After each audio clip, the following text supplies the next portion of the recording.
말씀 증거해 주시겠습니다.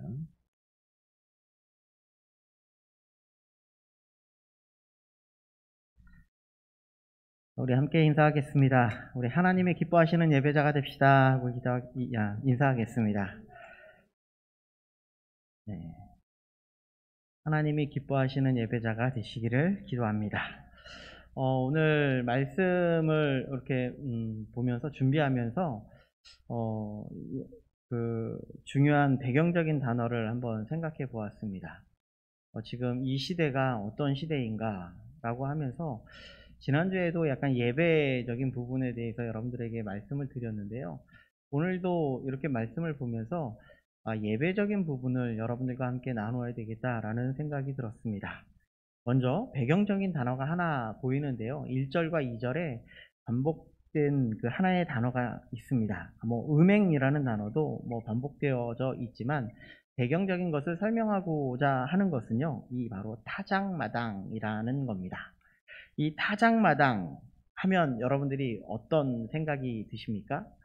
가을철에 곡식단을 쌓아놓고 거기서 막 벼를 털던 아마 어르신들만 알 수 있는 그런 풍경이 아닐까라는 생각이 드는데요. 저도 아주 어렸을 때 그 탈곡기를 그 마당에다 놓고 그 콩을 털던 그런 모습이 아직 기억이 납니다.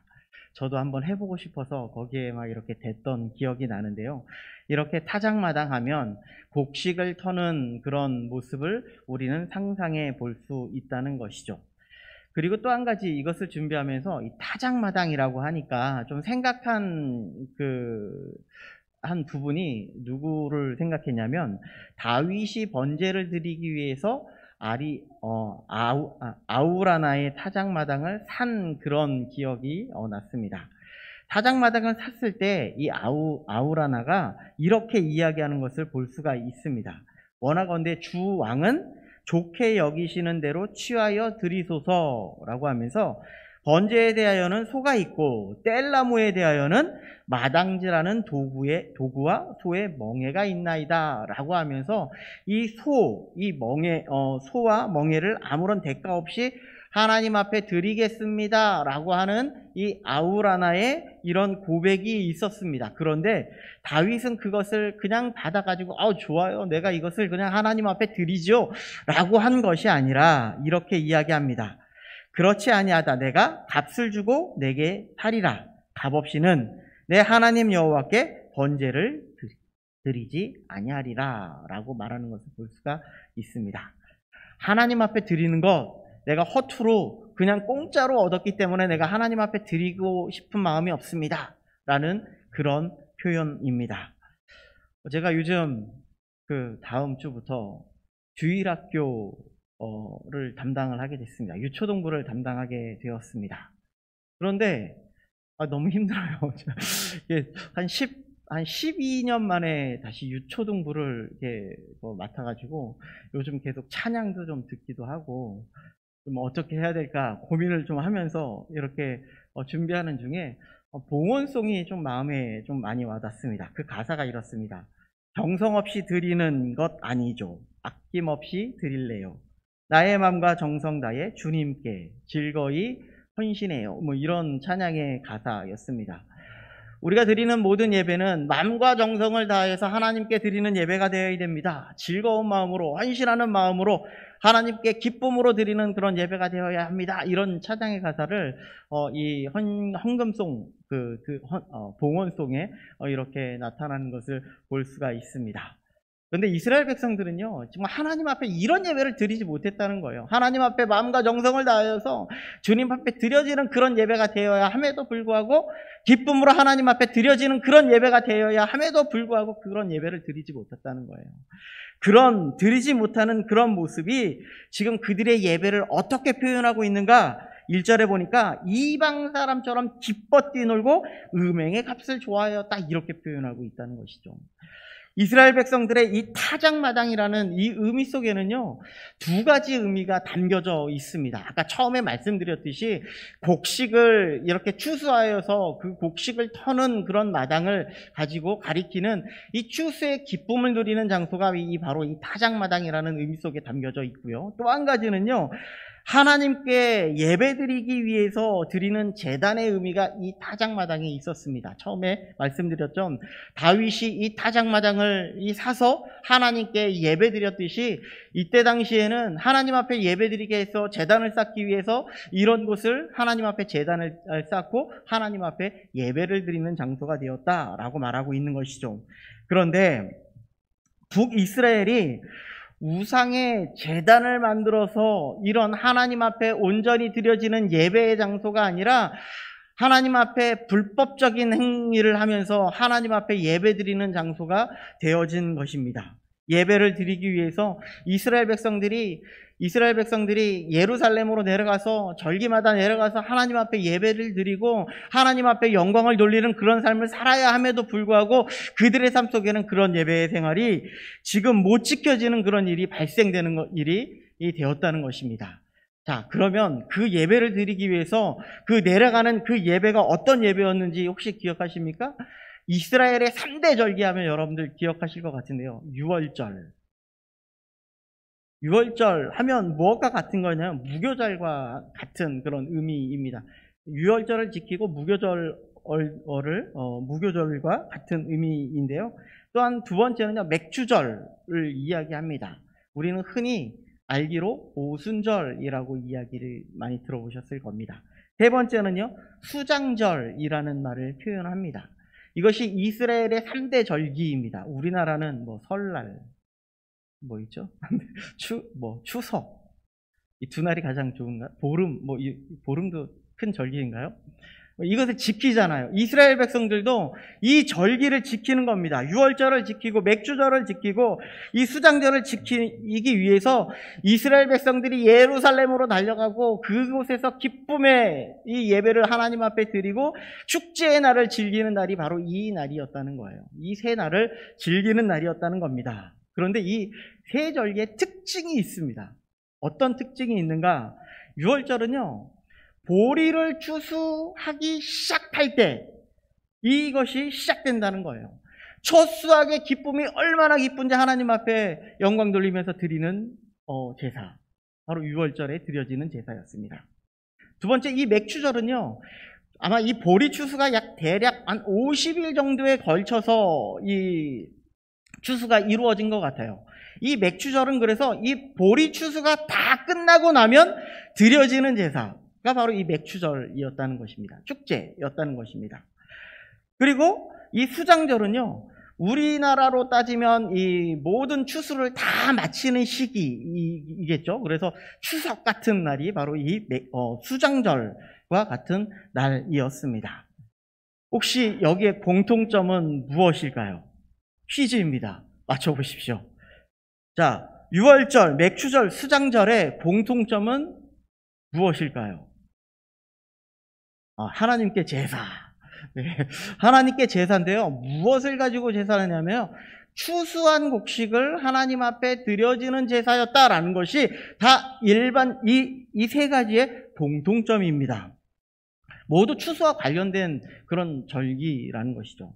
하나님께 절기를 지키라는 이유는, 그런데 하나님께서 이 모든 절기를 지키라는 이유는 이 추수를 하여서 여러분들이 정말 감사해서 하나님 앞에 드려지는 그런 제사가 아니라 다른 의미가 있다라는 것을 우리에게 말씀해주고 있습니다. 이 타작마당의 의미를 아까 추수하여서 그것을 곡식을 터는 곳이라고 얘기했고, 두 번째는 예배라고 이야기했습니다. 그렇다면 지금까지 이 세 절기가 추수에 대해서 이야기했다면 다른 이 예배와 관련된 이야기가 있을 겁니다. 유월절은요, 유월절의 진정한 의미는 어떤 의미였는가? 바로 애굽에서 장자의 죽음의 재앙을 그것으로부터 구원을 이루시고자 하는 하나님의 뜻이, 그것을 기념하게 하기 위해서 베푸신 것이 바로 이 유월절이었습니다. 구원의 은혜에 감사하는 절기가 바로 유월절이라는 것입니다.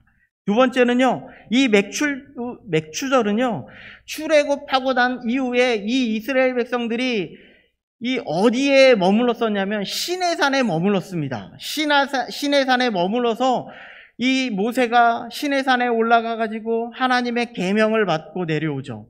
이 하나님의 계명을 받고 내려와서 이스라엘 백성들에게 하나님과 이 계약을 하는 장면이 바로 이 시내산 언약과 같은 이야기입니다. 그런데 이 날이 무슨 날이었는가? 바로 맥추절이었습니다. 그리고 마지막으로 세 번째로 이 수장절은 40년의 광야 생활을 다 마치고 난 다음에 하나님께 마지막으로 드린 제사가 바로 이 수장절이라는 제사였습니다. 그러니까 결국은 무엇인가?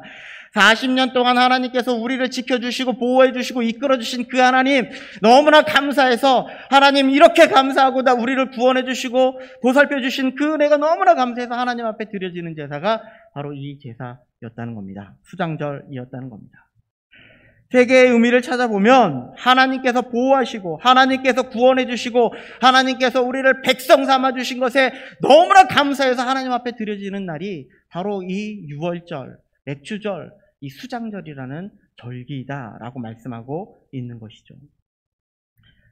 하나님이 우리가 드려지는 그런 예배가 그러니까 하나님 앞에 드려지는 이 모든 세계 절기의 예배가 우리를 구원해 주신 은혜가 너무나 감사해서 하나님 앞에 기쁨으로 드려지는 날이 되어야 하고 뿐만 아니라 우리를 하나님의 자녀 삼아 주신 것이 얼마나 기쁜지 그것이 정말 감사해서 하나님 앞에 예배를 드리는 날이고 뿐만 아니라 우리를 1년 동안 지켜주신 그 하나님의 은혜가 너무나 감사해서 하나님 앞에 영광 돌리며 올려드리는 날이 바로 이 세 날이 되겠다 말씀하고 있는 겁니다.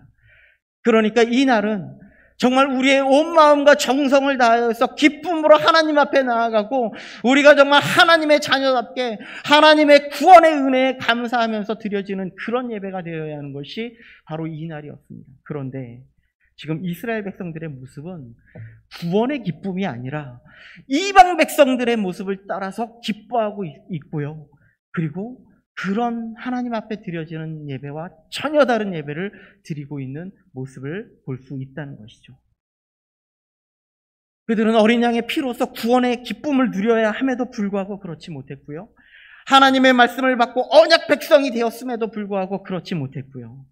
40년 동안 지켜주신 그 은혜를 생각하며 하나님 앞에 기뻐해야 함에도 불구하고 그러지 못한 삶을 살아나가는 것이 지금 이스라엘 백성이었습니다.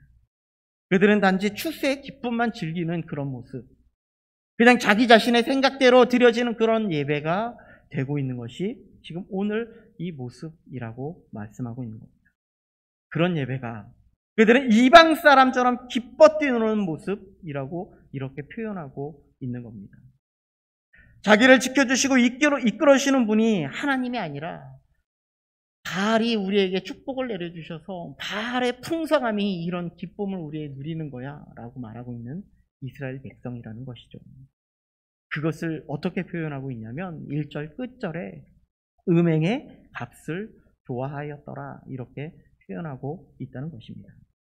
지금 이스라엘 백성들은요 성전 아래에서 바알의 사자들과 음행을 즐기면서 그것을 기뻐하고 있는 그들의 모습이었습니다. 그들은 내년에도 정말 이 바알이 우리에게 기쁨을, 우리에게 풍성함을, 우리에게 이 풍년을 허락해 주실 것이라는 것을 행하면서 그곳에 나아가고 있었다는 것이죠. 이스라엘 백성들은 이 감사절에 이 세 절기의 모습을 이런 모습으로 지금 나아가고 있다는 겁니다. 단지 그냥 추수의 기쁨이 너무 좋아서 하나님 앞에 나아가고요. 그냥 자신의 음욕의 기쁨만 누리고자 하는 그런 모습으로 하나님 앞에 나아가고 있다는 겁니다. 우리나라도 무엇을 하는지 아시죠? 명절에 차례라는 것을 드립니다. 일반적으로 부모님이 돌아가셨거나 조부모님이 돌아가셔서 드리는 제사와는 좀 전혀 다른 개념이기도 합니다. 제가 한번 찾아봤습니다. 차례의 의미가 무엇일까? 우리를 지켜주시고 풍족하게 해주십사 하고 드리는 제사가 바로 이 차례라고 합니다. 결국 이것은 무엇을 이야기하고 있냐면 자기 자신의 잘됨을 위해서 자기 자신의 만족을 위해서 드려지기 시작한 제사가 바로 이 차례였다는 거예요. 그 이전에는 이거 생긴 지도 그렇게 오래되지 않았다고 합니다. 그러니 그 이전에는 없던 그런 일들을 이렇게 하면 좀 더 우리가 참 잘 되지 않을까라는 생각 때문에 생긴 것이 이 차례였다는 거예요. 마찬가지로 지금 이스라엘 모습이 이와 다를 바가 없는 그런 모습으로 나아가고 있는 것입니다. 그들은 하나님의 구원의 은혜에 감사해서, 백성됨을 감사해서, 한 해 동안 지켜주신 것을 정말 감사해서 하나님 앞에 드려지는 그런 제사가 아니라, 그들을 지켜주시고 인도해주시고 붙들어주신 그 하나님 앞에 감사하며 나아가는 그런 제사가 아니라 그들과 무관한 그런 예배를 드리고 있다는 것이죠. 우리는 흔히 주기도문을 이렇게 고백합니다. 여러분들도 주기도문을 이렇게 고백하면서 우리 이제 예배를 마치면서 주기도문으로 예배를 마치겠습니다 하면 여러분들이 주기도문을 암송을 하시고 또 고백을 할 텐데요. 이런 고백이 있습니다. 우리에게 일용할 양식을 주옵시고 라는 그런 고백이 있습니다. 이 말은요, 우리가 살아가는 양식의 공급은 정말 중요한 고백이기도 하잖아요. 그런데 이 고백의 이유는 무엇인지 우리는 정말 생각해 보아야 한다는 것이죠. 이 고백은 우리를 먹이시고 우리를 입히시고 우리를 공급해 주시는, 우리에게 공급해 주시는 분이 바로 하나님입니다 라는 것을 고백하는 그런 고백입니다. 하나님이 공급해 주시지 않으면 우리에게 일용할 양식조차 없어서 우리는 아무것도 살아갈 수 없는 그런 존재이오니 하나님, 우리에게 일용할 양식을 공급해 주시옵소서라는 고백이라는 것이죠. 하나님이 우리를 먹을 수 있게 해주시고 하나님이 우리를 살아갈 수 있는 존재가 되게 해주신 은혜 감사합니다 라는 기도의 제목이라는 것입니다. 그런데 요즘 시대는 하나님의 공급함이 사라진 그런 시대인 것 같습니다. 우리가 조금만 노력하면 무엇이든지 먹고 마실 수 있는 그런 시대처럼 그렇게 살아가고 있기 때문에 그러시죠. 이 시대도 그렇게 바라보고 있습니다. 이 세상도 우리에게 더 많은 것을 요구하고 있고요. 우리에게 정말 더 많은 돈을 소유한 사람들을 더 인정하고 있는 그런 시대를 살아가고 있다는 것이죠. 이런 시대를 살아나가고 있는 우리는 이 세상과의 구별된 사람이 분명히 되어야 할 것입니다. 우리는 믿음이라는 표현을 정말 많이 씁니다. 우리는 하나님을 믿습니다. 우리는 예수 그리스도를 믿습니다. 이 믿음이라는 단어를 너무나 많이 사용하고 있죠. 이 믿음이라는 것은요, 다른 것이 아니라 정말 하나님이 나의 삶을 모든 것을 이끌어 주십니다 라는 것을 믿고 나아가는 것입니다. 하나님이 나의 주인이 되어 주셔서 우리의 삶을 이끌어 주시고 나를 붙들어 주시는 그 하나님을 내가 믿고 나아갑니다 라는 것을 믿고 나아가는 것입니다. 하나님이 우리가 살아가는 우리의 삶을 정말 인도해 주신다는 것을, 우리를 도와주신다는 것을, 우리는 정말 이 세상을 살아나가면서 정말 힘들고 어렵죠. 넘어지죠. 쓰러지죠. 계속적으로 우리는 죄를 범하고 살아나가는 그런 사람들이죠. 그러나 하나님의 은혜는 우리에게 한이 없이 크셔서 우리에게 이 모든 죄를 용서해 주실 뿐만 아니라 우리를 하나님의 구원 안으로 다시금 이끌어 주실 것이라는 것을 믿고 나아가는 우리의 고백이 있는 그런 믿음입니다. 그러면서 우리들의 모든 이런 고백 속에서 우리는 한 걸음 한 걸음 주님이 원하시는 뜻대로 그렇게 살아나가고 한 걸음 한 걸음 내딛는 그런 삶을 살아가고 있다는 것이죠. 그런데 우리가 이런 모든 삶을 살아나가면서 하나님을 붙잡는 그런 삶을 살면서도 우리는 아직까지도 하나님의 뜻이 어디 있는지 모를 때가 여전히 많이 있음을 우리는 보게 된다는 것이죠. 그런데 지금 이스라엘 백성들은 이런 하나님이 너희들을 도와주실 것이다라는 그런 고백을 외면하면서 살아갈 때가 너무나 많이 있다는 것입니다. 음행의 값을 좋아하는 이스라엘 백성들은 그러면 어떻게 하나님의 뜻을 외면하면서 살아나가고 있으면서 그들은 그러면 어떻게 될 것이라고 말하고 있는 것일까요? 하나님께서 어떻게 그들을 벌하시고자 하시고 있는 것일까요? 그 첫 번째는요, 포도주가 떨어질 것이다 이렇게 말하고 있습니다. 2절 말씀을 보면요, 타작마당이나 쓸들이 그들을 기르지 못할 것이며 새 포도주도 떨어질 것이요 라고 말하고 있습니다. 호세아 선지자는 그들을 기르지 못할 것이라 라고 이렇게 말하고 있는데요, 그들이 아무리 바알에게 제사를 드리고 음란한 행동을 한다 할지라도 그들은 추수의 기쁨을 이제는 더 이상 누리지 못할 것입니다. 지금 그들은 추수의 기쁨을 앞으로는 더 이상 얻지 못할 것이라는 것을 말씀하고 있는 겁니다. 왜냐하면 이 모든 것을 주시는 분은 하나님이심을 그들이 깨닫지 못한다면 그들은 더 이상 하나님의 이 추수의 기쁨을 누리지 못할 것을 말씀하고 있는 것이죠.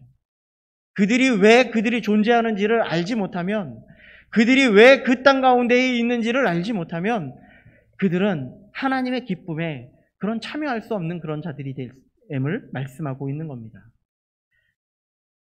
이스라엘 백성들을 하나님께서 출애굽시키면서 그들의 정체성을 분명하게 말씀하고 계셨습니다. 이전 시간에도 말씀드렸지만 그들을 세우신 이유는 분명합니다.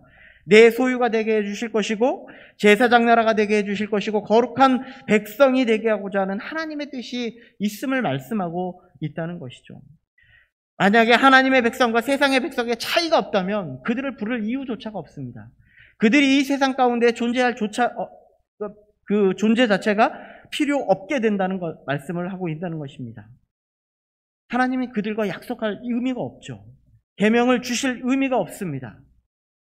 그들은 이 세상 가운데 살아나가면서 하나님의 그들이 적과 꿀이 흐르는 그 가나안 땅으로 인도해 주신 이유는 그들이 그 땅에서 하나님의 백성으로, 그리고 거룩한 백성으로 거룩한 제사장 나라가 되게 하기 위한 하나님의 뜻이 있음에도 불구하고 그 뜻 가운데 살지 못하는 그들의 모습을 보면서 그 땅에서 몰아내고자 하는 하나님의 뜻이 있다는 것을 말씀하고 있는 것입니다. 두 번째는요, 애굽으로 다시 가겠다 이렇게 말씀하고 있습니다. 3절을 보니까 그들은 여호와의 땅에 거주하지 못하며 에브라임은 애굽으로 다시 가고 아수르에서 더러운 것을 먹을 것이니라 라고 말씀하고 있습니다. 그들은 다시금 이방의 포로가 되어 갈 것임을 말씀하고 있는 내용입니다. 그들은 여호와의 땅에 거주하지도 못한다 이렇게 말씀하고 있는 것처럼 그들의 삶은요 다시금 포로의 삶을 살아가게 될 것이라는 말씀입니다. 얼마 전에 여러분들 영웅이라는 그런 영화를 보았습니다. 시대는 일제강점기 시대를 다룬 영화이고요. 안중근 의사의 1년을 그린 영화라고 합니다. 여기에 계신 분들이 일정강점기를 경험해 본 분들이 있을지는 모르겠지만 그럼에도 불구하고 다시 우리에게 일제강점기 시대를 살으라고 한다면 정말 그것은 정말 생각하기도 끔찍한 그런 일이 될 것입니다. 그런데 지금 이스라엘 백성들에게 무엇이라고 말씀하고 있냐면 다시금 노예로 잡혀갈 것이고 애굽의 400년 생활을 다시금 기억하게 할 것이라고 말씀하고 있는 겁니다. 여기에서 또 더러운 것이라고 말하고 있는데요. 율법이 말하는 이 부정한 음식을 말하고 있다는 것입니다. 그들이 노예로 끌려가서 그들이 요구하는 음식을 먹게 될 것임을 말씀하고 있는 겁니다. 결국 결론은 다른 데에 있는 것이 아니라 그들이 포로로 잡혀갈 것을 말씀하고 있는 것입니다. 세 번째는요. 그들이 제사를 맡겠다 이렇게 그들의 제사를 맡겠다 이렇게 말씀합니다. 4절과 5절 말씀을 우리 한 목소리로 한번 읽어보도록 하겠습니다. 4절과 5절입니다. 시작. 그들은 여호와께 포도주를 부어 드리지 못하며 여호와께서 기뻐하시는 바도 되지 못할 것이라. 그들의 제물은 애곡하는 자의 떡과 같아서 그것을 먹는 자는 더러워지나니 그들은 떡은 자기의 먹기에만 소용될 뿐이라. 여호와의 집에 드릴 것이 아님이니라. 너희는 명절날과 여호와의 절기의 날에 무엇을 하겠느냐 라고 말합니다. 긴 이야기지만 이것을 한마디로 말하면 이런 것입니다. 너희들이 더 이상 하나님 앞에 제사를 드리지 못하게 될 것이다 라는 말씀을 하고 있는 것입니다. 왜 이런 일이 발생될까요? 그들은 우상에게 제사를 드리기도 하고요. 하나님께 제사를 드리기도 하였다라고 하는 것입니다. 이런 것과 마찬가지입니다. 우리가 사업을 시작하면서 우리가 하나님께 예배하고 그분의 인도하심을 바라보며 우리의 모든 사업을 인도해 주실 것을 하나님께 예배하며 기도하며 나아가는 것이 합당함에도 불구하고 세상 사람들처럼 돼지머리를 놓고 떡을 올려놓고 고사를 지냅니다. 그리고 그 이후에 하나님께 예배를 드리는 모습 한번 상상해 보십시오. 하나님이 그 예배를 기뻐하시게 될까요? 그 제사를 기뻐하시게 될까요? 그 음식을 하나님이 정하다 말씀할 수 있을까요? 그러니 그 음식조차 더러운 것으로 지금 하나님이 이야기하고 있는 것이죠. 그들은 더 이상 그들의 명절과 절기를 지킬 수 없는 이런 가증한 일을 행하는 그들이 이 포로로 잡혀갈 것을 말씀하고 있는 것이죠. 마지막으로 넷째로는요, 그들은 끝은 고난이라고 말씀하고 있는 것입니다. 6절 말씀을 보게 되면 보라 그들이 멸망을 피하여 갈지라도 애굽은 그들을 모으고 노은 그들을 장사하리니 그들의 은은 귀한 것이나 찔레가 덮을 것이요 그들의 장막 안에는 가시덩굴이 퍼지리라. 하나님은 말씀하십니다. 그들이 멸망을 피하여 갈지라도 애굽이다. 애굽은요, 그들이 마지막으로 의지했던 나라이기도 합니다. 그들이 어디를 피해가도 온전한 피난처가 될 수 없음을 말씀하고 있는 것이죠. 정말 진정한 피난처는 하나님임에도 불구하고 하나님을 의지하기보다는 이웃나라를 의지하고 그들을 붙잡고 살아나가는 그들의 모습 속에서 하나님께서는 그들을 지켜주실 수 없음을 말씀하고 있는 겁니다. 결국은요, 그들의 벌은요, 포로로 붙잡혀가는 일이 발생될 것이다 말씀하고 있는 겁니다. 이런 것을 통해서 우리에게 말씀하시고자 하는 것이 있습니다. 우리는 무엇으로 살아가야 하는가라는 것입니다. 우리는 무엇으로 살아가야 할까요? 우리가 분명히 알아야 하는 것은요, 하나님께서 이 땅 가운데 우리를 왜 불러주시고 이 땅 가운데 살게 해주신 이유가 있다는 것을 말씀하고 있습니다. 이사야서 43장 21절 말씀을 보면 이 백성은 내가 너를 위하여 지었나니 나를 위하여 지었나니 나를 찬송하게 하려 하심이니라 라고 말씀하고 있습니다. 우리를 하나님께서 불러주신 이유는요, 하나님 앞에 찬송하고 하나님 앞에 영광 돌리기 위한 하나님의 뜻이 계심을 말씀하고 있는 것이고요, 우리가 이 땅 가운데 살아나가면서 이것을 망각하면서 살아나갈 때에는 우리는 이 땅 가운데에서 온전한 하나님의 뜻대로 살아갈 수 있는 정체성을 잃어버리는 존재와 같다는 것을 말씀하고 있는 것이죠. 우리의 정체성은 베드로오서에서도 말씀하고 있는 것처럼 택하신 족속이요 왕같은 제사장입니다. 거룩한 나라입니다. 우리는 소유된 백성이라고 말씀하고 있습니다. 하나님은 우리를 어두움에 불러내어서 하나님의 빛 아래 들어가게 하시고 주님의 그 기이한 빛을 전하게 하고자 하는 하나님의 뜻이 우리에게 있음을 말씀하고 있는 것입니다. 그래서 우리를 빛으로 불러주신 것이죠. 예수 그리스도를 믿는 모든 자들에게 하나님은 우리를 빛으로서 만들어주신 것입니다. 그리고 그 빛을 이 세상 가운데에 비치며 살아가라고 말씀하고 있는 것이죠. 우리가 성탄절을 지나고 또한 이 새해를 준비하면서 우리들이 생각하고 우리가 기억해야 될 것이 있습니다. 바로 예수 그리스도가 이 땅 가운데 오신 목적은 예수 그리스도가 참된 빛이 되어 주셔서 우리로 하여금 그를 믿는 자에게 참된 빛으로서의 삶을 살게 하고자 하는 뜻이 계시다는 겁니다. 그를 믿는 자, 그 모든 자에게 빛으로 우리는 이 세상 가운데에 비춰질 수 있어야 함을 말씀하고 있는 것이죠. 그런 가운데 우리는 하나님을 온전히 믿고 또한 참된 예배자로 살아갈 수 있는 그런 자들이 되어야 합니다. 우리가 이 세상과 우리의 모든 예배는 구분되어진 그런 예배가 아님을 말씀하고 있는 것이죠. 우리의 모든 예배가 하나님 앞에 온전히 드려지는 예배가 되었다면 이 세상에서 나가서 우리가 드려지는 모든 예배도 참된 빛으로서의 삶을 살아나가며 참된 예배자로 살아갈 수 있는 우리들이 되어야 함을 말씀하고 있는 것입니다. 우리의 모든 삶 속에서 그런 빛된 참된 예배자로 하나님이 기뻐하시고 하나님이 받으실 수 있는 그런 예배자로 우리가 살아갈 수 있는 우리 모두가 되기를 간절히 소망합니다. 기도하겠습니다. 사랑의 하나님, 감사합니다. 이스라엘 백성들은 하나님 앞에 드려지는 그 예배가 그 음란 속에서 살아나가고 자신들의 유익을 위해서 드려지는 모든 예배가 되므로 하나님께서는 그 모든 예배를 폐하시고 그들을 포로로 붙잡혀가는 그런 놀라운 일을 우리는 보게 됩니다. 주님, 우리에게 하나님이 불러주신 그런 목적이 있고 하나님이 불러주신 그런 정체성이 우리에게 있을 터인데 주님, 우리들이 그 뜻 가운데에 온전히 세워져 나갈 수 있는 그런 삶이 되어질 수 있도록 인도하여 주옵소서. 우리를 빛으로 불러주셨사오니 빛의 삶을 살아갈 수 있도록 인도하여 주시고, 이 세상 가운데에 구별된 거룩한 백성으로서의 삶을 살아갈 수 있는 우리들이 될 수 있도록 인도하여 주옵소서. 우리는 날마다 정말 쓰러지고 넘어질 때가 너무나 많이 있음을 고백합니다. 우리의 힘이 되어주시고 우리를 지켜주시고 우리를 붙드시는 그 하나님을 바라보며 온전히 그분을 의지하며 살아갈 수 있는 우리의 모든 성도님들, 우리의 모든 영혼들이 될 수 있도록 주님 인도하여 주옵소서. 예수 그리스도의 이름으로 기도드립니다. 아멘.